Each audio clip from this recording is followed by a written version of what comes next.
मेरा नाम है हरिया, मैं काम करता हूँ बहुत बढ़िया, खाता हूँ खाना और रोज गाता हूँ गाना। अरे यार, आज तो बहुत देर हो गई।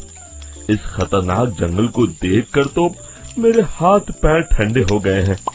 अगर मैं वक्त पर गांव नहीं पहुंचा तो मालिक बहुत नाराज हो जाएंगे। तभी हरिया को एक आवाज सुनाई देती है। सुनिए हरु जी। अरे, ये आवाज किसने दी? तभी हरिया को सामने कुछ दूर एक औरत खड़ी दिखाई देती है। अरे भाई, ये औरत अकेली इतनी रात को इस जंगल में क्या कर रही है? चलकर पूछना पड़ेगा। फिर हरिया अपनी बैलगाड़ी उस औरत के सामने लाकर रोक देता है और उससे पूछता है। अरे सुनिए, आप इतनी रात को इस खतरनाक जंगल में अकेली क्या कर रही हैं? तभी वो औरत मीठी आवाज में कहती है। अरे हरु जी, आप आ गए। मैं कब से आपका इंतजार कर रही थी। वैसे तो यहाँ से काफी लोग गुजर चुके हैं, लेकिन मैं खास आपका इंतजार कर रही थी। अच्छा, तुम सच कह रही हो? मुझे तो यकीन नहीं हो रहा है। वो क्या है ना, आज तक किसी ने मुझसे इतने प्यार से बात नहीं की। हाँ हाँ हरु जी, मैं सच कह रही हूँ। अब देर मत करिए और जल्दी से मुझे मेरे घर तक छोड़ दीजिए। हाँ हाँ, कौन सी बड़ी बात है, अभी छोड़ देता हूँ। आप मेरे पीछे बैलगाड़ी में बैठ जाइए और मुझे रास्ता बताते चलिए। फिर वो औरत हरिया की बैलगाड़ी में बैठ जाती है और हरिया बैलगाड़ी हाँकता हुआ आगे चल पड़ता है।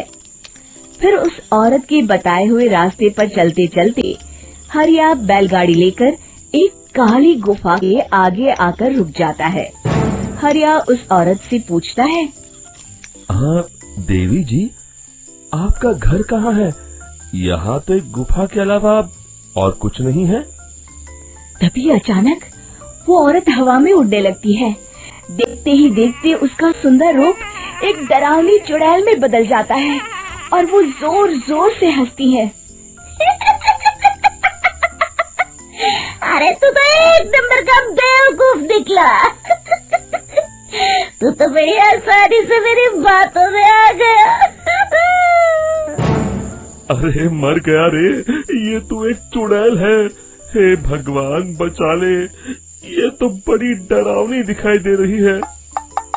और फिर अगले ही पल हरिया की बैलगाड़ी में रखा सारा सामान हवा में उड़ता हुआ उस काली गुफा के अंदर चला जाता है और वो चुड़ैल भी उस गुफा के अंदर जाकर कहीं गायब हो जाती है। हरिया ये नजारा देख बुरी तरह घबरा और परेशान हो जाता है। अरे, ये चुड़ैल तो मेरा सारा सामान लेकर गुफा में गायब हो गई। अब क्या होगा? अगर मैं गांव खाली हाथ गया तो मालिक मेरी अच्छी खबर लेंगे। मेरी इस बात का कोई यकीन भी नहीं करेगा।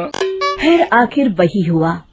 हरिया के मालिक चंपक सेठ को हरिया की किसी भी बात पर रत्ती भर भी यकीन नहीं हुआ। चंपक सेठ को लगा हरिया झूठ बोल रहा है और उसने ही लालच में आकर सारा सामान हड़प कर लिया है। फिर हरिया को बेईमान समझकर चंपक सेठ उसे काम से निकाल देता है। में परेशान बैठा चंपक सेठ गुस्से में बड़बड़ाता है। अरे, दुकान में तो सामान बिल्कुल भी नहीं है। अब मुझे ही शहर जाकर सामान लाना होगा। फिर वो अपनी बैलगाड़ी लेकर शहर चला जाता है। शहर से सामान लेकर जब चंपक सेठ वापस गांव लौट रहा होता है, तभी उसे एक आवाज सुनाई देती है। चंपक जी, ओ चंपक जी। अरे, ये तो कोई मेरा नाम लेकर मुझे पुकार रहा है। फिर उस रास्ते में वही औरत खड़ी दिखाई देती है। फिर क्या था, हरिया की तरह चंपक सेठ भी उस औरत के पास अपनी बैलगाड़ी लेकर जाता है और वो भी उसकी चिकनी चुपड़ी बातों के मोह जाल में फंस जाता है। फिर चुड़ैल उसे भी अपनी गुफा तक ले जाती है और उसका सारा सामान लेकर गुफा में गायब हो जाती है। बेचारा चंपक सेठ लाचार होकर खाली हाथ गांव लौट आता है। फिर ये उस जंगल में रोज की बात हो जाती है।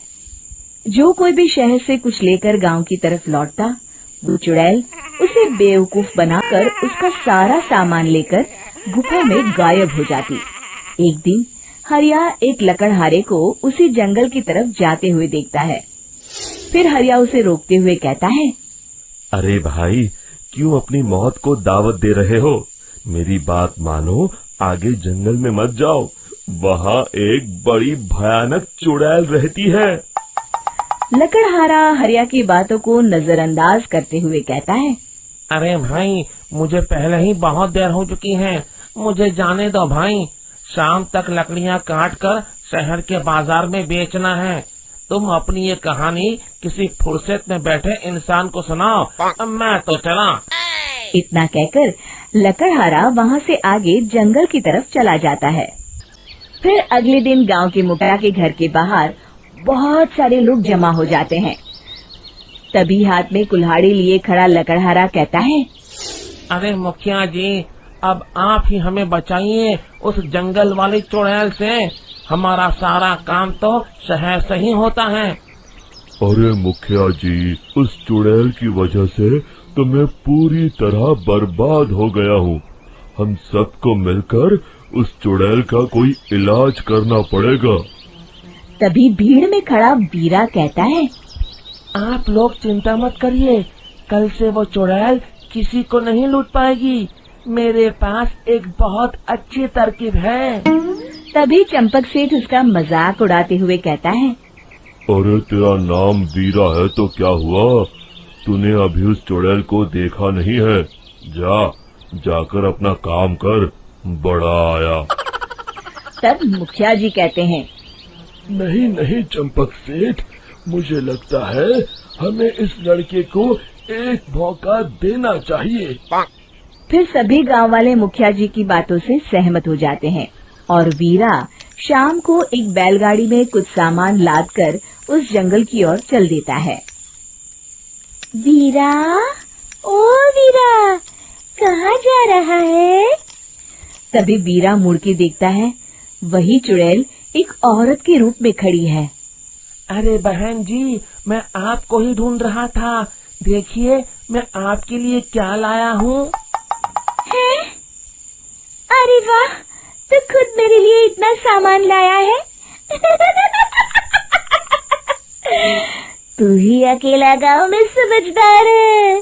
जरा देखो, मैं भी खोल के, बड़े भूख लगी है।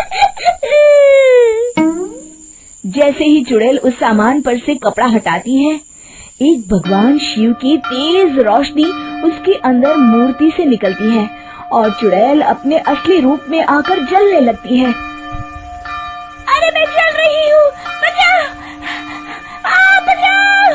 ओम नमः शिवाय, मर गई मैं!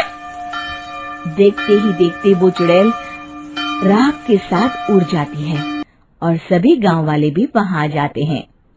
शिक्षा बुराई पे सदा अच्छाई की ही जीत होती है।